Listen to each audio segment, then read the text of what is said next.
Team Upay welcomes you to the orientation module on artificial intelligence. नमस्ते दोस्तों, हम सब के मन में कुछ भ्रांतियां हैं, कुछ डर हैं आर्टिफिशियल इंटेलिजेंस को लेकर. Let us try to address some of the popular myths and apprehensions around AI.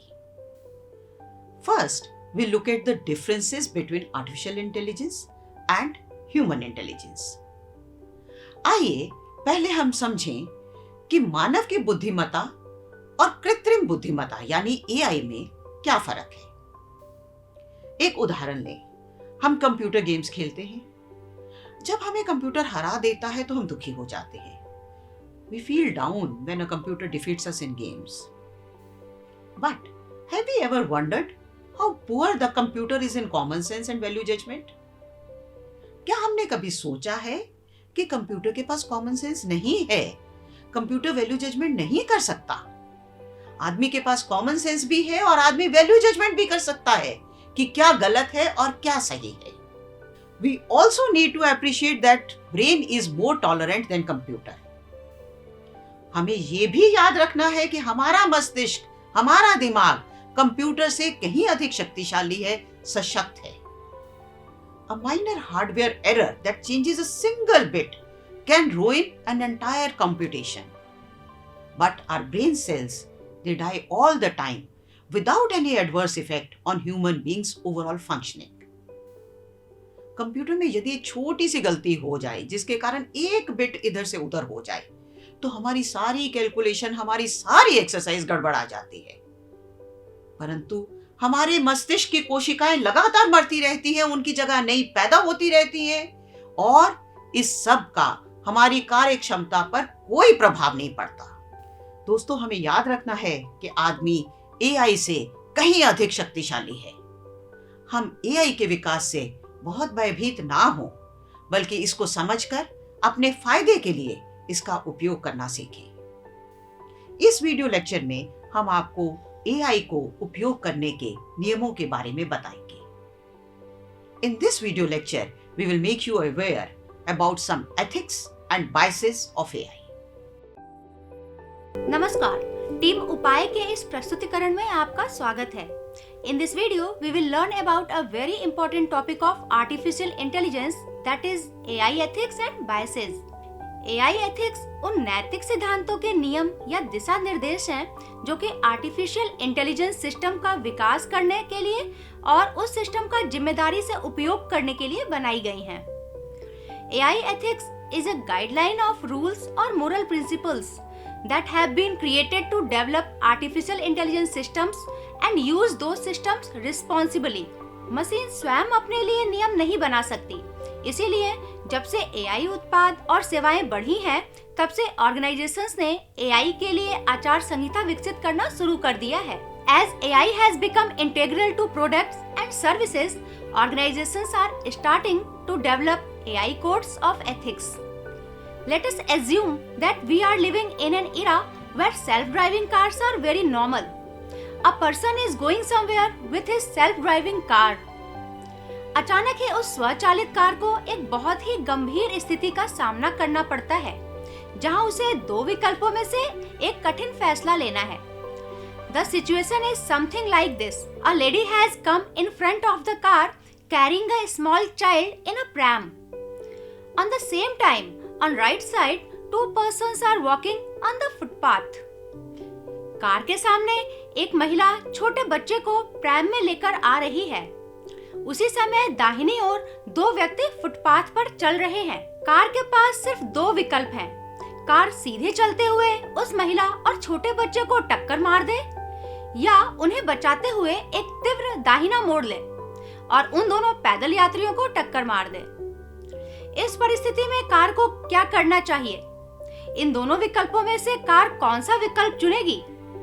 अब समझने वाली बात यह है कि स्वचालित कार तो एक मशीन है और मशीन में निर्णय लेने की खुद की क्षमता नहीं होती.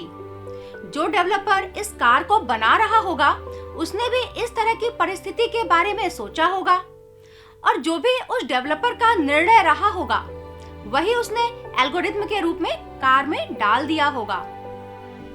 So the developer's morality would have come in that machine, and the option to whom the developer would have given higher priority, the same decision would be of that autonomous car.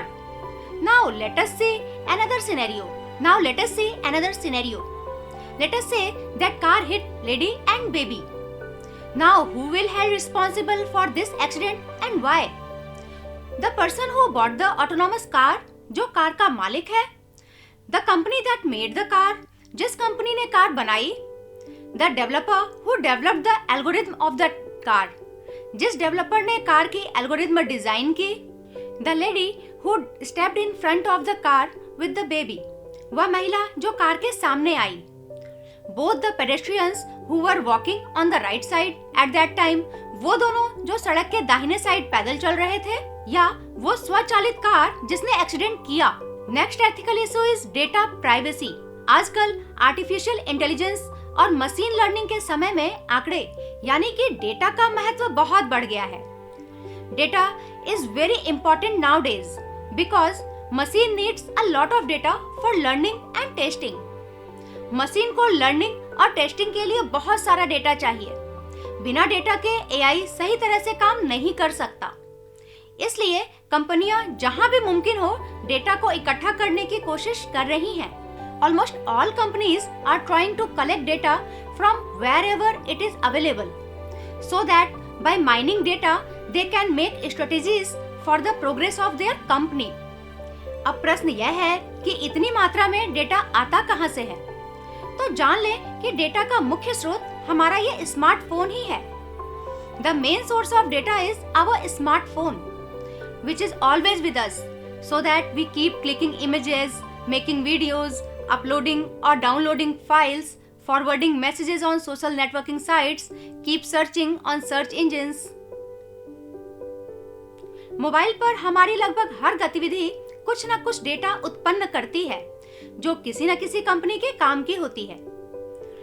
One of the main features of the smartphone is to send customized recommendations and notifications according to your choice. Smartphone की मुख्य विशेषताओं में एक आपकी पसंद के अनुसार customised recommendations यानी कि अनुकूलित सिफारिशें और सूचनाएं भेजना है। कल्पना कीजिए कि आप अपने किसी दोस्त से फेसबुक या व्हाट्सएप पर टीवी खरीदने के बारे में चर्चा कर रहे हैं। आप अपने दोस्त को अपनी पसंद के हिसाब से टीवी का विवरण बता रहे हैं, जिससे आपको अपने दोस्त से कुछ अच्छा सुझाव मिल पाए। तभी आप नोटिस करते हैं कि कुछ ऑनलाइन शॉपिंग वेबसाइट्स आपको टीवी खरीदने के लिए नोटिफिकेशंस और अपने प्रोडक्ट्स के रिकमेंडेशंस भेजने लगते हैं। You got surprised. How is it possible? You got surprised. How is it possible? You did not even search on the shopping websites. How did they know that you must purchase a TV? अगला दृश्य, आप family के साथ छुट्टियां मनाने मनाली जाने की योजना बना रहे हैं और वहां के घूमने लायक लोकप्रिय स्थान जानने के लिए आपने किसी सर्च इंजन पर सर्च किया। थोड़ी ही देर में आपको अपने फोन पर मनाली टूर के लिए कई तरह के पैकेजेस के सुझाव और विज्ञापन आने शुरू हो जाते हैं। कैसे? Now next scene, you are not using your mobile phone and it is kept with you in logged mode. You are having a face-to-face discussion with a friend about a book you have just read. आप notice करेंगे कि जिस किताब के बारे में आप अपने दोस्त से चर्चा कर रहे थे, आपके फोन पर उसी किताब या उससे मिलती जुलती दूसरी किताब के लिए नोटिफिकेशंस आने लगेंगे। कैसे हो रहा है ये सब? यह इसलिए हो रहा है क्योंकि आपने खुद ही अपने फोन का डेटा एक्सेस करने के लिए कंपनीज को अनुमति दे रखी है। आपके स्मार्टफोन में जो भी एप्लीकेशंस डाउनलोड हैं, वह कई तरह के सेंसर्स के द्वारा आपके और आपके आसपास के वातावरण के बारे में डेटा इकट्ठा करते हैं। Smartphone is a box full of sensors and are powered all the time while the phone is switched on, and it continuously gathers data about us and our surrounding. यह जो भी डेटा आपके smartphone के applications द्वारा इकट्ठा हो रहा है, वह सब एथिकल यानी कि नैतिक है, क्योंकि आपने अपने स्मार्टफोन सेंसर्स को डेटा एक्सेस करने की परमिशन दे रखी है। Data collection by different applications is ethical because smartphone users consent to it. अगर आप अपना डेटा शेयर नहीं करना चाहते हैं तो एप्लीकेशंस को डाउनलोड करते समय आपको सीमित अनुमति ही देनी चाहिए. The sensors related to the app should be active only when you are using that app, not every time. दूसरा विकल्प है कि आप वह एप्लीकेशंस इस्तेमाल ना करके अल्टरनेटिव एप्लीकेशंस जो कि डेटा शेयर नहीं करते हैं और आपकी प्राइवेसी का ध्यान रखते हैं उनका इस्तेमाल करें. Opt for alternative applications that keep your data private. Data is the key to an AI system, but people's right to privacy and transparency is not sacrificed. Data को जिम्मेदारी के साथ ही इकट्ठा किया जाना चाहिए और इसका प्रबंधन और इस्तेमाल भी जिम्मेदारी के साथ ही होना चाहिए. The ideal situation is that data is collected only when needed, and at the time of data collection, the details are collected as much as required. जैसे कि अगर किसी मौसम के पूर्वानुमान के लिए जिप कोड की जरूरत है तो उपभोक्ता के एग्जैक्ट लोकेशन को इकट्ठा करना जरूरी नहीं है. इसके अलावा समय समय पर जिस डेटा की जरूरत नहीं है उसे डिलीट भी करते रहना चाहिए. AI बायस एक विसंगति है. मशीन लर्निंग एल्गोरिथम को बनाते समय इस्तेमाल ट्रेनिंग डेटा में मौजूद पूर्वाग्रह का असर जब उत्पादन पर दिखने लगता है तो इसे AI बायस, मशीन बायस या एल्गोरिथम बायस कहा जाता है. It is an anomaly when the prejudices present in the training data used in development of machine learning algorithms affect the output. It is called AI bias. जो भी व्यक्ति या समूह मशीन लर्निंग एल्गोरिथम बना रहे हैं उनमें अगर कुछ बायसनेस है वह मशीन पर भी दिखेगी. If the machine is repeatedly giving different outputs for a group of people or objects, then it will be called biased. It can be about gender, nationality or age, etc. Let us see what are the main reasons of AI bias. There are two main reasons: the data used in training and the developer who designed the machine. Machine में biasness या तो biased data जो कि training के समय इस्तेमाल हुआ है उससे आता है या जिस डेवलपर ने उस मशीन की एल्गोरिथम बनाई है उसकी बायसनेस मशीन में आती है. आपने देखा होगा कि ज्यादातर आपको इंटरनेट पे जो इमेजेस दिखाई देती हैं वह पश्चिमी देशों का प्रतिनिधित्व करती हैं. According to the research of Google Brain, ImageNet, that is widely used dataset for images, Eastern countries are underrepresented. This is because India and China, who represents 33% of world's global population, contributes only 3% images on this website, while US, that represents only 4% of world's population, contributes 45% of its images. As a result, regional views are often underrepresented and Western viewpoint dominates. Have you ever thought that majorly all the virtual assistants have a female voice? Why? ऐसा शायद इसलिए है क्योंकि society biased है कि महिलाएं ज्यादा बेहतर असिस्टेंट हो सकती हैं.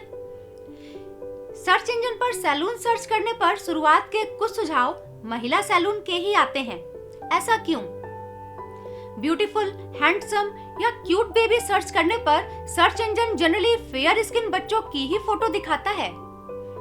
Any search engine that asks for beautiful, handsome or cute baby will return the images of people with fair complexion. It does not accept our global diversity. Why? You can see Google Translator. In translation of a sentence, nurse or cooking word generally translates the sentence for female gender. Similarly, words doctor or driver translates the sentence for male gender. This is an example of gender biasness, as some jobs like cooking and nursing are treated as female job.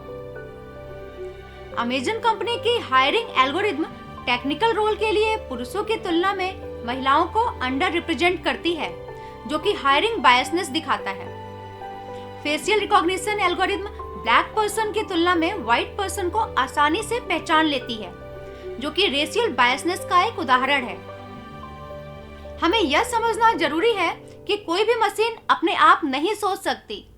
Machine में artificial intelligence तो हो सकती है, लेकिन उनमें biasness की हम अपेक्षा नहीं कर सकते। एल्गोरिथ्म बनाते समय डेवलपर की ही बायसनेस मशीन में स्थानांतरित हो जाती है। Any bias can transfer only from the developer to the machine while the algorithm is being developed. AI bias can be from two regions. First is cognitive bias. It is the unconscious errors that occur unknowingly in our mind, and it also affects our decisions and judgment.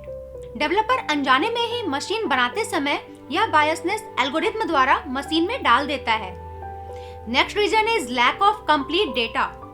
अगर data पूरा नहीं है तो वह वास्तविक स्थिति को सही ढंग से दर्शा नहीं पाएगा और उसमें कहीं न कहीं बायसनेस आ ही जाएगी। For example, if we talk about any psychological research study in which only undergraduate students are included, then it can not represent the whole population of that age group. It only represents the views of enrolled undergraduate students. Now let us see how this AI bias can be reduced. हमें ऐसी machine की जरूरत है जो कि neutral यानी कि तटस्थ हो, बायस्ड ना हो। बायसनेस को टालने के लिए दो बातें ध्यान रखनी होंगी। पहला यह है कि जो डेटा ट्रेनिंग के लिए लिया गया है वह स्वच्छ, पूर्ण और विविध हो। Data taken for training should be clean, complete and diversified. It means there should be no errors in the data and it should be representing the requirement completely. दूसरा, जो डेवलपर इस मशीन को बना रहे हैं विविध पृष्ठभूमि के होने चाहिए, जिससे कि सामूहिक विचार की वजह से बायसनेस ना आ जाए। साथ ही जो डेटा वह इस्तेमाल कर रहे हैं वह भी विविधतापूर्ण होना चाहिए। Developers should be of diversified background based on nationality, color, gender, etc. AI is still a budding technology. Now we have started getting success in it. अभी भी काफी लोग इस तक पहुंच नहीं पाए हैं। जो लोग AI कार्यान्वित उपकरणों को खरीद सकते हैं वह तो इसे इस्तेमाल कर रहे हैं, लेकिन अभी भी यह काफी लोगों की पहुंच से बाहर है। इससे समाज में दो समूह बन गए हैं। As a result, a gap has emerged between these two classes of people, and it gets widened with the rapid advancement of technology. First, who are using AI technology, and second, who are not using AI technology. And this gap is increasing with the advancement of technology. यह अनुमान है कि अगले 5 सालों में लाखों लोग AI और ऑटोमेशन की वजह से अनएम्प्लॉयड यानी कि बेरोजगार हो जाएंगे। बेरोजगारी के बारे में यह समझना जरूरी है कि AI कुछ विशेष तरह की ही नौकरियों पे असर डालेगा। साथ ही साथ यह नई तरह की जॉब उत्पन्न भी करेगा, उत्पादकता को बढ़ाएगा और रोजगार पर इसका असर उद्योग दर उद्योग अलग अलग होगा। The World Economic Forum estimates that 85 million jobs will be replaced by machine with AI by 2025. It depends how companies can successfully use it in ways that enable, not replace, the human workforce. AI will help to make humans faster, more efficient, and more productive. AI is changing the nature of job. अब कर्मचारी repetitive यानी कि दोहरावदार प्रकार की नौकरियों के बजाय उच्च मूल्य वाली नौकरियों पर केंद्रित हो सकते हैं। इसके लिए उन्हें नए कौशल सीखने होंगे। अनएम्प्लॉयमेंट इस बात पर निर्भर करेगा कि लोगों ने कैसे और कितनी जल्दी बढ़ती हुई तकनीक को अपना लिया है और अपने कौशल को बदलती हुई तकनीक के हिसाब से बढ़ा लिया है। बच्चे आजकल बहुत कम उम्र में ही नई तकनीक के साथ जुड़ जाते हैं। छोटे छोटे बच्चे भी अपनी पसंद के YouTube वीडियो चला लेते हैं, गेम्स डाउनलोड कर लेते हैं।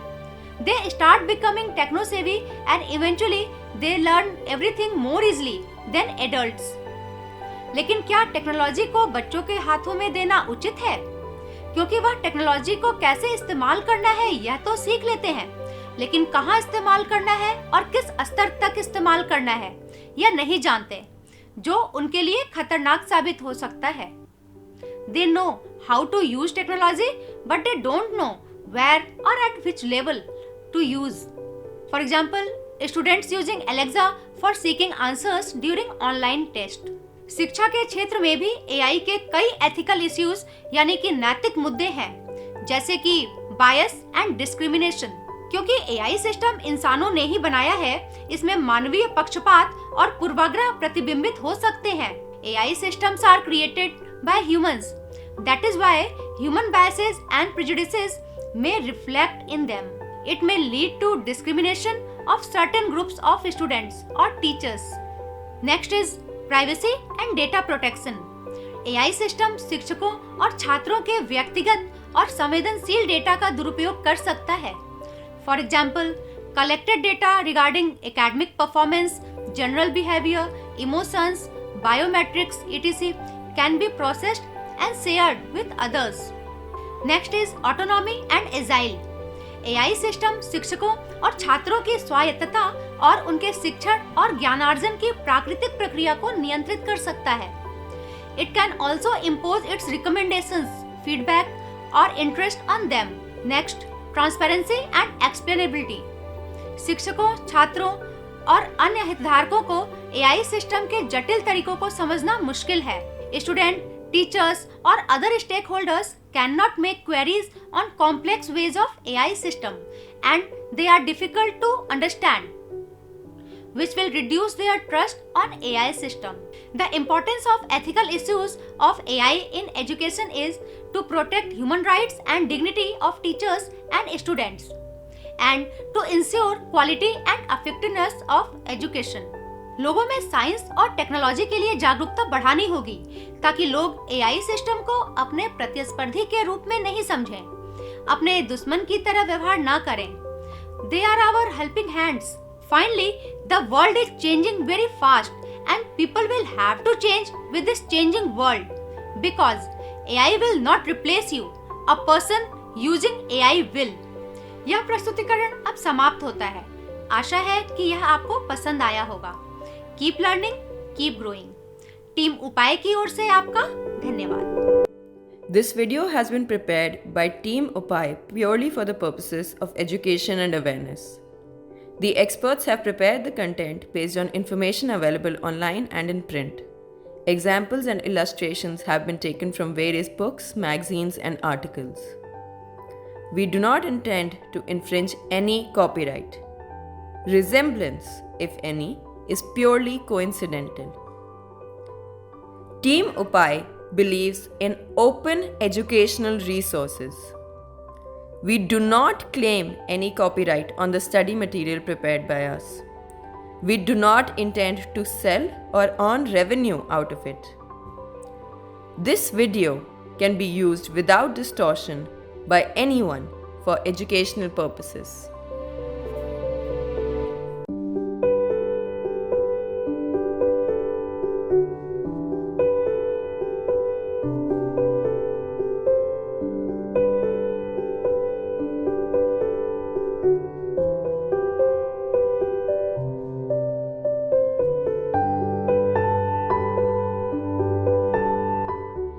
Srimati Monica S. Garg, Additional Chief Secretary, Government of Uttar Pradesh, is the initiator, motivator, and architect of this module. Right from the conception of the idea of AI literacy for all and organization of Team Upai, she has guided each member of the team in her inimitable style. We thank Honorable Chief Minister of Uttar Pradesh, Yogi Adityanath ji, for leading us. We also thank SCRT for supporting us. Thank you for watching this video and joining our mission on AI literacy for all. Thank you. Jai Hind.